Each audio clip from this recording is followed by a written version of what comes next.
అందరూ బాగున్నారా? ఈరోజు ఆదివారం కదా, మేము ఏముందామన్నది వీడియోలో చూపిస్తాను, చూసేయండి. ముందుగా అయితే ఇది వచ్చి వేడిగా ఇప్పుడే అయిందన్నమాట. జీడిపప్పు బంగాళదుంప కలిపి చక్కగా మసాలా వేసి ఇలా కారంగా చక్కగా జీడిపప్పు కూర ఉండమాట. చాలా బాగా కనబడుతుంది కదా. ఇవన్నీ కాస్త అయితే టమాటా చారు అండి ఇది. ఇంక ఇది వచ్చి చింతపండు వేసి కాస్త తీపి చారు పెడతాం కదా డైలీ, అదనమాట తీపి చారు. పక్కన ఇవాళ ఆదివారం కదా, బిర్యానీ ఉండమాట. కాస్త బిర్యానీ వేడిగా అన్నీ కూడా వంటలు ఇప్పుడే అయినాయన్నమాట. వేడిగా బిర్యానీ, పక్కన వేడిగా వైట్ రైస్ అండి. ఇదిగోండి, ఇది వచ్చి వైట్ రైస్ అన్నమాట. ఇంకా పక్కన వేడిగా పప్పు టమాటా, ఇది వచ్చి చికెన్ కర్రీ. ఇవాళ ఇలా సింపుల్గా వండేసామన్నమాట.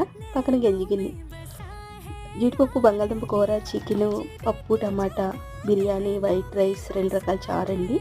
ఇవాళ మా తమ్ముడు వాళ్ళ ఇంటికాడ కూడా బిర్యానీ, బంగాళదుంప బఠానీ కూర, చికెన్ కర్రీ కూడా. ఇవ్వండి, ఇవైతే మా తమ్ముడు వాళ్ళ ఇంటికాడ అనమాట.